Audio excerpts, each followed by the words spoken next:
Hello, everyone, and welcome to episode 109 of the Sports Daily College Basketball Podcast. I'm your host, Sean Vowells. I've got Mike Koomar with me, and tonight we're just going to get into a few of the off-season headlines in the sport and talk about a few of the reactions from the exhibitions that have already happened. More and more of these games are on television now, so, the age of the secret scrimmages are over. But Mike, this headline probably became popular about a month ago, and not exactly surprising, but the NCAA is considering expanding the tournament from 68 teams. So what were your initial reactions when you saw this? Yeah, so with this expansion, it would expand from a 68 team field where you currently have to a 76 team field. The first, I think, would be 12 games would be in an opening round format. Um, so it'd take more teams out of what would have been the NIT or the new tournament, the Crown that started last year. Um, I don't love it. I don't love that we're starting to cheapen March Madness a little bit by giving more teams the availability to play. And I think it also uh, kind of decreases the value of the Cinderella run from some of these lower level mid-major conference teams that would be able to get on a run, get hot, and run through the tournament. Obviously, it's a lot harder for them, a lot bigger of an advantage if you're one of those top four seeds in any given region. So I don't love the idea of doing a opening round, 12 game opening round. I don't think you need it. Now, at the end of the day, money talks, Yeah, especially in this age in college sports. So, adding more games, more time on TV, more tickets sold, it's probably going to end up happening, but I don't like the idea, Sean, at all. I think the one part that I did like is I do think the round of 64 and on are going to be pretty much the same. Like, I don't think they want to touch that Thursday, Friday, Saturday, Sunday round of Yeah, 64 and round of 32. That is the coolest 4 day stretch in the year for me and for most college. American sports. Yeah, I Yeah. mean it's 2 days worth of college basketball in 4 days. But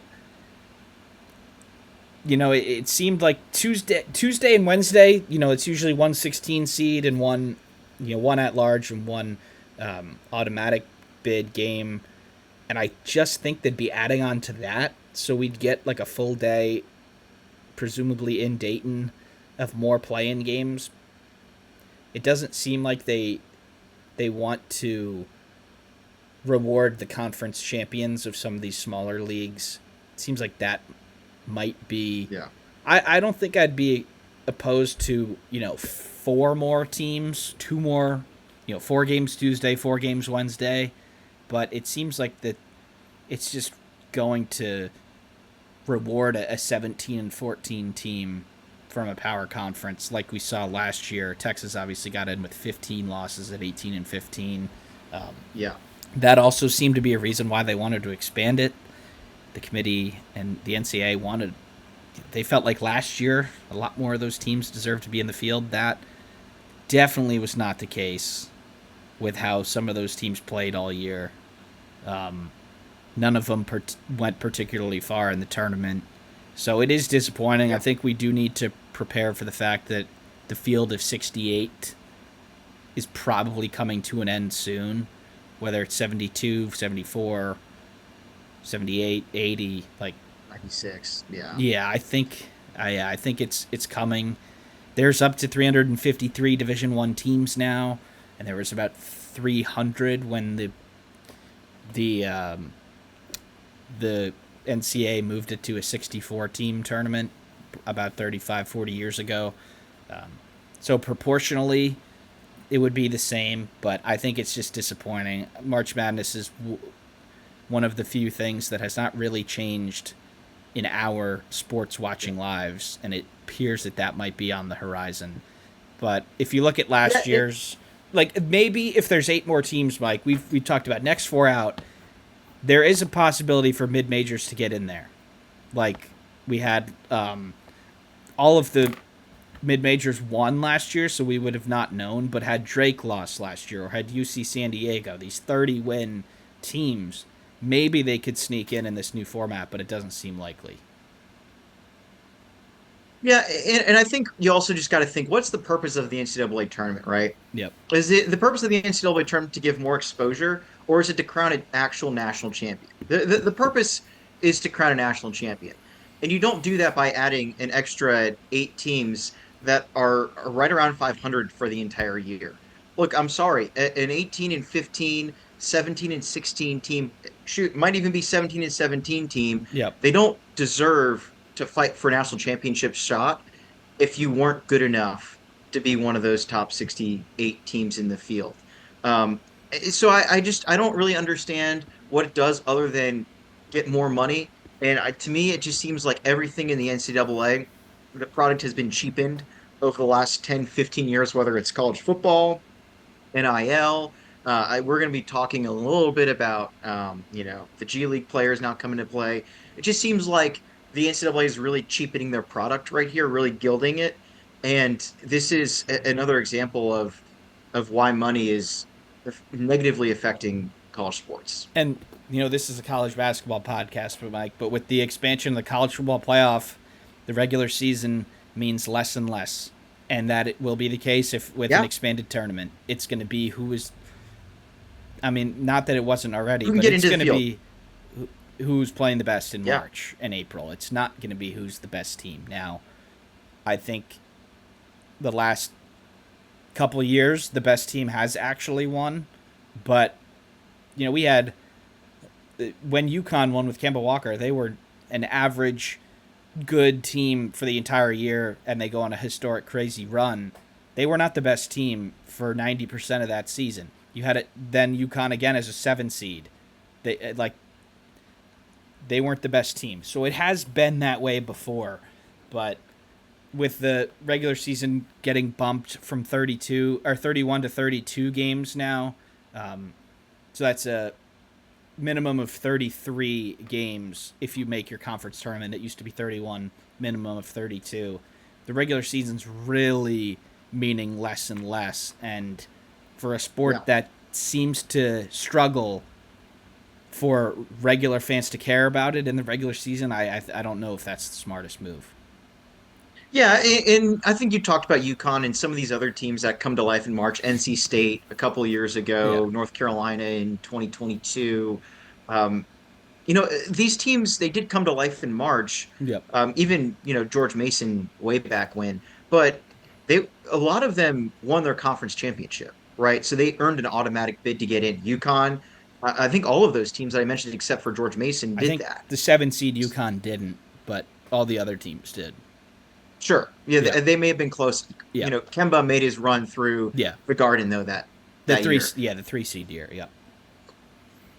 But I think my issue, right, is some of these teams are going to be, one loss and out. And you really you got to think about the teams that have been missing out on March Madness, the first four, and the next four out in all the last several seasons.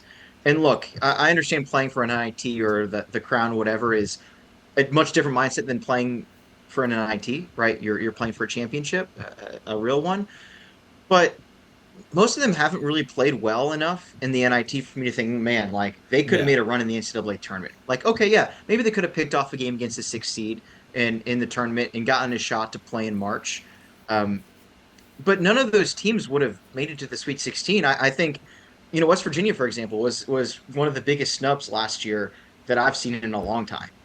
And they wouldn't have made it to the Final Four. They wouldn't have No. made it to the Sweet 16. They probably wouldn't have even won a game um, past the round of 64. So I don't see how it's making March Madness better Yep. other than having selling more seats. And more power to a committee that has proven in the past that they do not always make the right or best decision Correct. for the sport. Um, Correct. Last year, the deviation from the bracket matrix was incredibly high.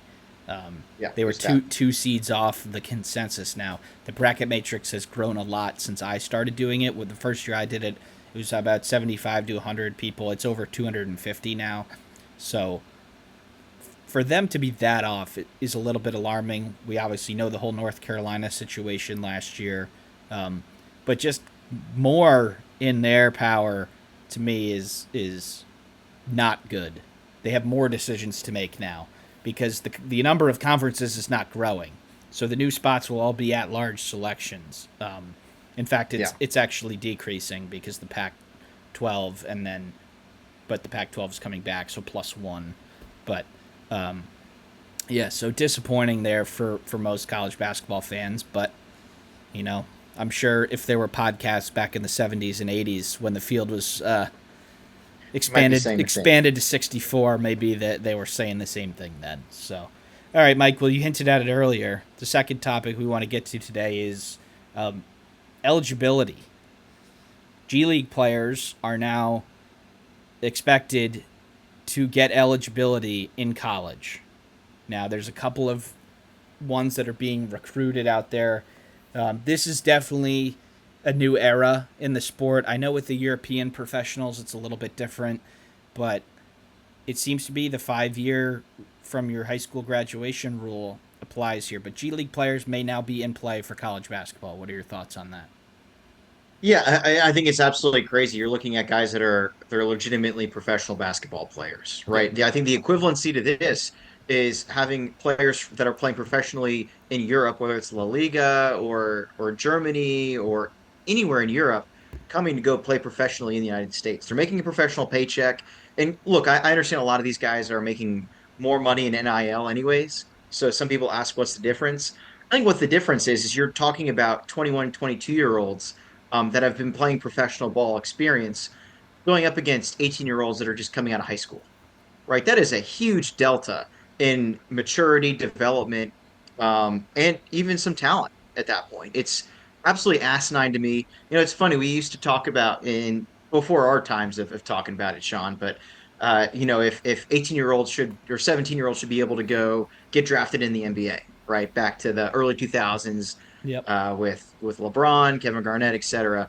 Um, Now it's can professionals come back and play in college? It's a completely different story, but it's crazy to me that we're allowing professionals to compete with 18, 19-year-olds, and we're really cheapening some of these freshman stars that we're forcing to keep in college longer than they probably need to be because they're playing against guys that have been playing professional ball for a couple of years. Yep. And the European situation is different because those players are breaking into the European pro leagues at 16 and 17 and then Yes. still the same age as, you know, give or take a few years to a typical college freshman. But according to Google, two former G League players were granted eligibility: Thierry Darlan from Santa Clara and London Johnson from Louisville. And there are a few others that are being recruited by these coaches. And we sort of saw it here in Media Day week around the country. You have players, coaches of the old guard like Kelvin Sampson and Tom Izzo and Matt Painter saying, it's bad. They weren't sugarcoating it. They said it's bad for the sport. Now, Kelvin Sampson's also leading for another one of the G League recruits, so maybe he'll change his tone if he gets a commitment. But it's pretty consensus across the board that this is not a good thing for college basketball. Now, the NCAA has had trouble drawing the line in the sand in the past in various issues like this. It's the reason why we have NIL. It's the reason why a number of things have happened. But this seems to be a little bit of a different step. Is the Yeah, line ever drawn here? Could we have an NBA player back in college? I mean, I think you could argue that the NCAA is probably more dysfunctional than our federal government, which is saying a lot. Yeah. It's we never have standards, um, and this is probably a topic for another time. But I think we're going to get to a point where you're probably going to have a couple conferences, namely the Big Ten and the SEC, that are basically going to secede from the NCAA tournament or from the NCAA, I should say, the organization. I think that's coming pretty soon. And what that looks like, I mean, we could go on for 2 hours spitballing what that looks like, but I think that's happening sooner rather than Yeah. later. I give that And it might be like more within the next football 15 driven years. too. Yeah, Yeah. it will be more football driven, but I think part of it is just how dysfunctional of an organization the NCAA is. It's funny too how um, 10 years ago it felt like the NCAA had unwielding power, right? Yep. They were making, profits off of players' images and likenesses in video games, while those players couldn't make $60 off of an autograph. And now you turn it the opposite way, where it feels like the NCAA has no power whatsoever and anything goes, right? You could be in college for 10 years like Diego Pavia. Obviously, Yeah. being sarcastic here, but there's no rules, whether it's JUCO, G League. It seems like anytime you want, you can come back to college sports. There's no regulation at all, and it's very concerning. Yeah, it really is. And I not against NIL. I'm not against the players getting paid, but this is what the people against it were arguing against. That Yeah. the slope is slippery, and where are you going to draw the line in the sand? They've lost in court. They've refused to draw the line in the sand. Now, where they have chosen to stand firm is probably the worst possible place they can do it. Gonzaga's Tyon Grant Foster is ruled ineligible for this season. He has played 2 years of junior college and 3 years of Division One. One of those years, he played one game for DePaul and he had a cardiac arrest 15 minutes into the season and did not play again. Luckily, he was able to be okay and played 2 more years at Grand Canyon. But according to the rules that they have set, Mike, you would think that he would get another year, being that he's played 4 full years of college basketball, uh, 3 full years that counted.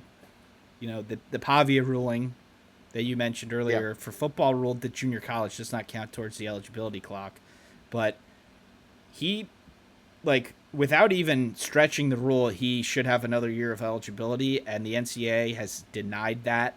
I think he's still trying to appeal and all that. We still might see him in a Gonzaga uniform, but quite an odd place to draw the line in the sand. Yeah, I wouldn't be surprised. There's been a lot of appeals through the JUCO process, and they've been approved. So I've got a pretty good feeling that he'll be able to play. But agreed, it's such a weird place, such an arbitrary line that they just drew, Yep. right? And it's a line in the sand, and it's high tide at the beach. Water's going to wash over that line, and all of a sudden, no more line exists, right? We'll see what happens, but there's no structure in the NCAA, and I think that's what's so much frustrating to college sports fans, that they're diluting probably the two best sports in America, college football and college basketball in terms of excitement. Um, and it's just it'll never be the same. We're drifting pretty far away from talking basketball right Yeah. now, but getting back to the G League, this is another example of there's no rules, no standards, and that's why we now have guys that have been playing for the New York Knicks G League affiliate team, guys that have legitimately been playing through pipelines in college, in professional basketball, are going back to playing college, and it's absolutely crazy. And I've pulled up Ty and Grant Foster's sports reference page here. If you can see 18 to 19, 19 to 20, he played junior college, does not count. 20 to 21, that would be the COVID year, that does not count. 22 Yep. games at Kansas. So he should have 0 years playing so far. 21 to Yes. 22, 15 minutes with DePaul, like I mentioned earlier, should not count. Shouldn't count. 22, 23 did not play because of the heart issues. Should not count. Doesn't count. So there's an argument that he should probably have 2 more years, actually. The last 2 years at Grand Canyon, you see here 34 and 26 games. Um, the NCAA said no Yeah. more. And he is older I than mean, me. And no, I don't know if he's is quite.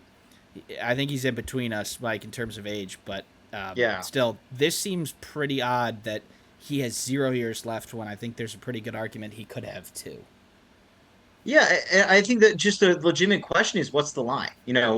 When is enough enough in terms of eligibility? Is it age? Like, what do we want to do there? But we're just kind of making stuff up on the fly, Yep. and I think to a point, it seems to affect, um, schools with a smaller footprint like Gonzaga differently than it involves a Big Ten or an SEC school. I think there's reasons for that, right? I think the reason is because the NCAA doesn't want to upset these conferences too much to where they break off and create their own thing. I think it's a matter of time. I'm not saying it's going to happen in the next year or two, but I think it will happen in the next 10 to 15 years. Um, but yeah, I think there is a small element of it where it's different for a power conference school versus a not power conference school. And um, you know, sort of all of these decisions have been made on the fly without real concern for what comes next. Some of them have worked out all right, Yeah. some of them haven't, but the college landscape is changing big time, and that um, I think has affected the product. We've seen NIL level the playing field among the tiers in sports. Like we have a lot of Yes. teams in per conference being able to compete with each other. We're seeing it in the SEC with football now. I think we're going to see it with the Big Ten this year. It's just a lot of different teams are going to be winning games. I think there's going to be a lot of cannibalization in the big conferences. Um, but yep, that's what's going to happen. Maybe provides a more interesting regular season now that anybody can beat anybody really. Um, but we'll see where we go from there. So, Mike, I had it up earlier. I'm going to go back to it now. The AP poll came out. If it wants to load. All right, here we go. The AP poll. See if how many I can fit on here. Any major surprises when you saw this come out? Not really. I think we all knew the top two teams this year, at least in the preseason. They're clearly Houston and Purdue. Uh, Personally, I would have given more bias towards Houston being the top ranked team. I think they're the best team in the country. You look at what they're returning, as well as getting a couple of five-star recruits. The big concern for the Cougars, I think, is going to be, hey, are you leaning on youth in the front court? But with that being said, they've they've still got depth. They've got the best defensive player, arguably in the country, in Tugler. I think they're the best team. But Purdue, no disrespect to Purdue, they're also a tremendous good basketball team. I think another big thing that really sticks out to me, looking at this poll, Sean, I was talking to you earlier about this, is the wide gap in the Big East. You've got two teams at 4 and 5, UConn and St. John's, and I think they're both top 10 teams, right? And then you keep going. The next team you see in the poll is Creighton at 23. And when you're going to the metrics, you see them in Ken Palm. Creighton's all the way down at 41. And but Torvik, I think you said, Sean, Yep. they're in the 50s, Yeah, I got right? him. I So got him. I got Torvik up. It's St. John's, Connecticut, Creighton 7, 10, 23, and then fourth place is 50. So that there is a big drop off there. there's such a wide, certainly there will be one or two teams in the Big East that exceeds expectations. Maybe it's Villanova Kevin Willard's first year. Maybe Shaka gets things going at Marquette again. We'll see, but I think that's one big major concern for the Big East is trying to find a relevance when you've only got two, teams that realistically will get out of the round of 64. And if you go through each roster in the Big East, you'd kind of be like, okay, I get that, I get why, but it was just a little bit of a, you know, seeing it in person, Yeah. seeing it in the numbers. Wow, like there, we talked about who could take that fourth place spot in the Big East. I feel like for 3 years now, and it's been a different top three, but in an 11-team league in this day and age with a lot of bigger conferences, it's going to be hard to get half your teams in when there's more good teams in these big leagues, more opportunities for big wins, and you know, Yeah. while those teams are looking at getting double digits in the tournament, the Big East, middle of the pack, even though it's fifth and sixth place, might not be seen as good. But Yeah, I and if I'm yeah, not mistaken, the Big East didn't have any teams in the Sweet 16 last year. um, St. yes, because John's St. lost, John's lost. UConn lost to Florida. So you're looking at a conference that's coming off of probably two straight years where they lack performance. Are they battling, the idea of not being a relevant Power Five conference? I don't know if I'd go that far, but they're certainly a top three, and then everyone else, it seems like this year, and it will be that way going forward, I think, more than likely. And the I think the non-conference is big for the Big East. Like Yes. they've got to Yeah, pick last off year a was a couple nightmare. good wins, and last year was bad. And if only two teams are really good and one team is sort of good, that's a very very thin margin for to get a big win. Now the Big Yeah, East is still a double round robin. They have 11 teams, so 10 opponents, and you play everybody home and away. I think it's I one of love the that. yeah, and the new Pac-12 will be that as well. The Pac-9, Pac-12, whatever you want to call it. Yeah, They yeah, will whatever it play is. they will play 16 games of true round robin, 8 opponents, home and away, and that means they're actually going to play 16 non-conference games too, which is the most out of any of the leagues.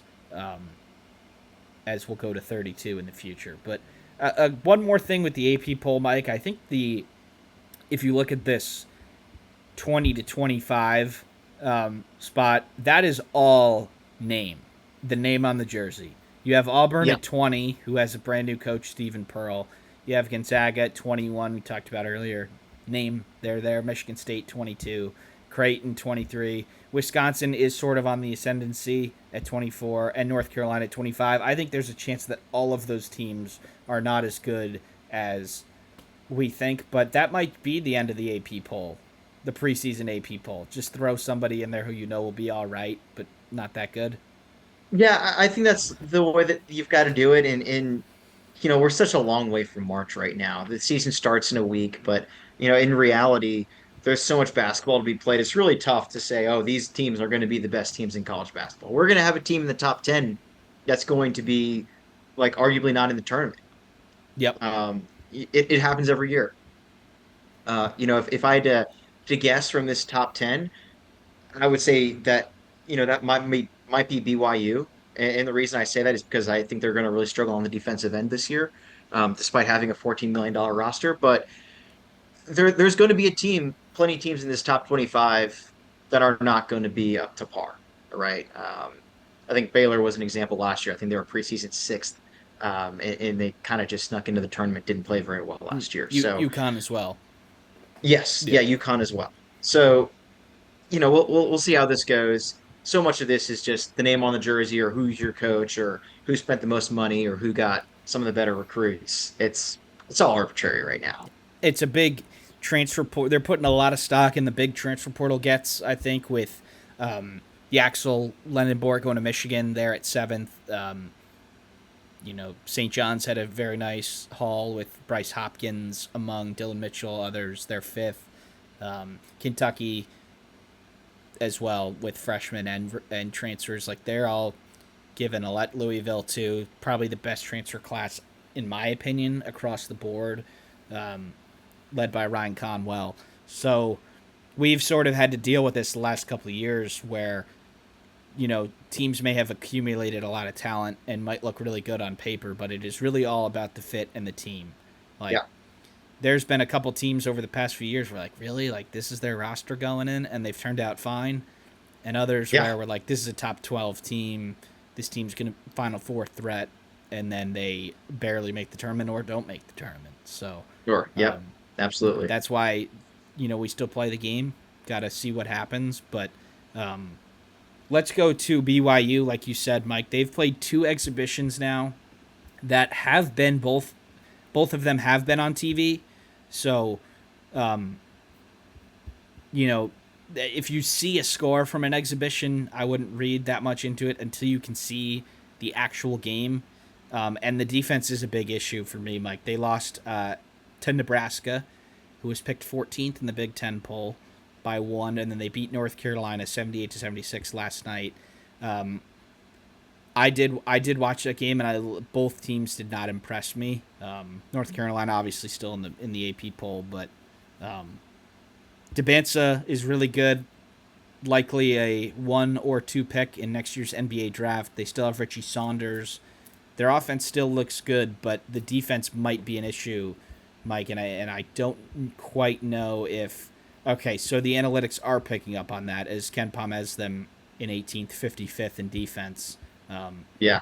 That seems to be a concern going in for the Cougars. Yeah, absolutely. And I think my feelings about the Cougars are pretty clear after they stole Robert Wright away from Baylor. But also, I've said this several times on this podcast through our first 4 seasons, and that's if you're an offensive team that lives and dies by the three, which is kind of what BYU It's kind is. of what college basketball is now. It Yeah. yeah, absolutely, but I have less trust with you come March, right? Because all it takes is one bad shooting night, and your opponent is going to score 85, 90 points, and you're wiped. The season's over, and you can see that. Um, Robert Wright's a great true point guard, a great ball handler, great distributor of the basketball, and he can shoot the ball well. But he is not a good defender at all. Richie Saunders is just a 3 point shot behind the arc. He's not going to move behind the arc the entire year. Maybe he'll go get a rebound or two. I don't know. But you're looking at a team that's going to play quick, high pace basketball, but going to give up a lot of points. And that's why I don't love the Cougars come March. I think if I had to preseason rank them in the Big 12, and we'll get to that, I'd probably put them at fourth or fifth, which is way, way lower than most people do. I think most people have them at number two or number three, behind Texas Tech. But yeah, I don't love what I see out of the Cougars right now with a lack of defense. And that over the years, over the last decade, that has been the team that has bowed out early in March. Yep. Now, last year was sort of the opposite, where the team that couldn't score, St. John's, lost early.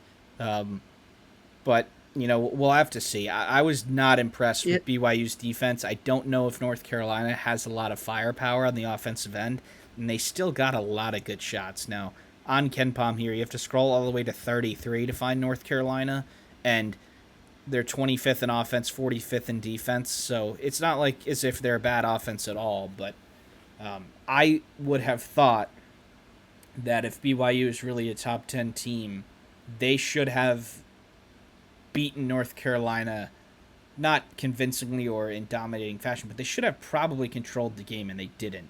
they did not. And it was a pretend home game in Utah, I believe, not on their home floor in Provo, but I believe in Salt Lake City, not far away from Provo. But yeah, that was a little bit alarming for me. I think North Carolina has alarm bells too. They Yeah. missed a lot of open shots. But that is the big headline for me from yesterday for BYU, Mike. And there was a bunch of good games yesterday, honestly, but really another one. Yeah. And all of these exhibition replays are available in the ESPN Plus library if you do have that, which is a lot of them. So go back and watch those, and especially if you don't know what happened. Now we're telling you, but if you don't know what happened and you want to see, definitely go back and watch. But Duke looked good in their exhibition, but we're not going to talk about them now. Kentucky played against Purdue at Rupp Arena. Purdue number one, number three in Ken Palm, number one offense. Look at that, 124.5 points per 100 possessions. They managed just 65 points against Kentucky. And Mike, despite being down two starters, the Wildcats sort of did dominate this game against Purdue. And my takeaway from this is Kentucky was extremely impressive, and I think that they are significantly better than last year. Yeah, you never want to take too much away from a preseason game. It's not the same as the NFL preseason because you're not playing your bench warmers the entire game, trying to see who you're going to cut. So it's a little different, but you don't want to read too much into it. With that being said, Kentucky looks like they're going to compete for national championship this year. The thing that they were losing a year ago was last several years really is strength on the defensive end. Calipari didn't really have much of a defense his last couple of years. They were winning games by scoring 100 to 110 points. And we saw somewhat similar last year with Mark Pope. Um, Completely different story, it looks like this year on the defensive end for Kentucky, um, allowing just 65 points to a really good Purdue offense was incredibly impressive. So yeah, Kentucky looked really impressive, getting a double-digit win against the preseason number one team in the country. They gotta love that Yeah. down there in Lexington. Yeah, the defense for me was really surprising. Last year they could shoot the cover off the ball and they could score a lot of points, but their defense was a little bit lacking. But I don't know if Purdue's going to be held under 70 again this year. And now this doesn't count, but they were significantly outplayed here. They didn't. They only made 3 threes, which obviously that'll go up, but 22 field goals. in a high possession 40-minute basketball game. That is alarming for sure. Trey Kaufman, Wren, Fletcher Lawyer, and Braden were the only three in double digits. None of these newcomers that were supposed to prop Purdue up from, the 15th to 20th best team in the country back to the top. Your Oscar Clough, Omer Meyer, Jakari Harris, your role players, they've got to give you more than they did there to win on the road. And so far that was the story from last year, and I don't know if they've quite shaken that off yet. But Kentucky really impressive. They didn't have Jaland Lowe, and he's significantly better than Aberdeen, I think, and Aberdeen was pretty good. So just this really balanced attack here from Kentucky. They got their freshmen involved. They have their returning players involved like Owe and Trent Noah, and they have their transfers involved too at Diabate, having 8 points and 9 rebounds in 19 minutes. How about that? But really, really impressed with Kentucky here. But Mike, let's go over one more thing. Kansas and Bill Self back for another year. They have 1A, 1B recruit with DeBansa, Darren Peterson. He seems to be their best player. Seems like might be a little bit of a changing of the guard moment for Kansas with Hunter Dickinson, with DeJuan Harris no longer there. Peterson looks really good, but Kansas hasn't. What are your thoughts on Kansas going into the year? Yeah, it's funny, Sean. I think this very well could be Bill Self's last season as a Jayhawks head coach. I think there's a lot of reasons. Look, his health has not been great, and ever since he had that uh, heart attack that was during right before the Big 12 tournament, when they were probably favored to win the championship that year, uh, his program hasn't been the same. And, we don't know everything that's going on behind the scenes, but we'd be remiss if we didn't think that this was something that was health related. He's been away several times. Clearly not the same health that he was in 5, 10, 15 years ago. So I think this very well could be his swan song. Look, it's been reflective in the polls. Kansas is preseason ranked 19th, that they have not been the same team since 2023. So we'll see how this season goes. They're going to have a lot of talent, and it's a, like you said, big changing of the guard here. All with the old and with a lot of new players. So we'll see how Kansas does this year. They're also, this is the first year that I ever remember, Sean. They're not even talked about as a top 4 or top 3 team in the Big 12. Yeah. Everybody's talking about Tech. They've got a lot of returners. JT Toppin's returning. Houston and Brigham Young. They're not talking about Kansas, right? So clearly, a lack of respect for this roster, and I think just his health is going to lead Bill Self to retire, and for Kansas to have a true changing of the guard at the end of this season. Now, Kansas did beat Louisville yesterday, which is a big win at Louisville in an exhibition. I think Louisville was down a few players. I'm pulling the box score up here. Um, Peterson leads the way with 26, and they have 4 other players in double figures. You're going to get more minutes out of Bedunga this year with Hunter Dickinson gone. You've got Trey Yep. White from Illinois. Melvin Council is a I believe he's from St. Bonaventure. He was at Wagner first. He's just a seasoned veteran who's going to score. And then you have Tiller and El Marco also scoring double figures. This is how they're going to be good. They're going to have a 7-8 tight rotation, and they're going to get, a good contribution from everybody. I think them being off the radar might help early on. They're not going to be scrutinized if they only beat Quad 4 team by 19 instead of 31, like the spread indicated. Peterson Yeah. is, it seems like they haven't looked great really for the last year plus. They sort of, what were they, 6 seed last year and 5, something like that. But yeah, we'll have to see what this team can do for Bill Self, because you still got the young talent that they're used to having, but they don't really have that player who's been at Kansas for his entire career. That's going to be Yeah. I know El Marco and Jamar McDowell have been there for a few years, but it seems like to me that they may be missing that veteran presence Yeah, that can in get them the over age the of line. in the age of NIL, one and dones are no longer the biggest deal in college sports, especially with, experience has won national championships the last several years.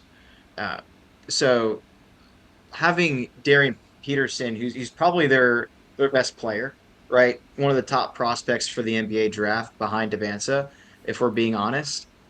I don't know. It's a tough thing to have for Kansas. Look, like they've got a lot of good talent, some good transfers like you talked about, but I think putting having your freshman be the star of the team, that just doesn't seem to work in this model of college basketball. And so, if I'm being honest, I think if I'm just thinking in my head, I'm probably preseason putting them fifth in the Big 12 Yep. behind Arizona and behind those other schools. So we'll see what happens, but I don't feel super confident about the Jayhawks this year. And one could say that Cooper Flagg was an exception to your rule, Mike, last year, but I Sure. think Flagg might be like not the norm. He was a once in a generation type player. I know that we said that about Zion too.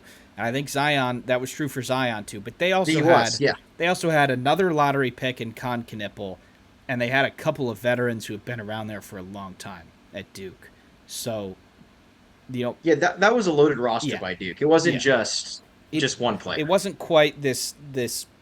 I think at times this year, Mike, this Kansas team might be a two-man operation with Peterson and Badunga. And now they might both be lottery picks next year, and they're really good and Elite Eight team, and we'll look back at this saying, what were we doing back then in October? But, the role players, I don't know if they do it for me, which is why, for an elite team, I still think they're a top 25 team. I still think they'll be really Sure. good. Could probably beat anybody with these two stars that they have, but yeah, I totally understand why they're not at the top of the Not a pile championship in the roster. Big 12. Yeah. Yeah. So, Mike, that is all we have from today. Thank you for tuning in. Please be sure to check out all the content on Instagram, on YouTube, TikTok, Twitter.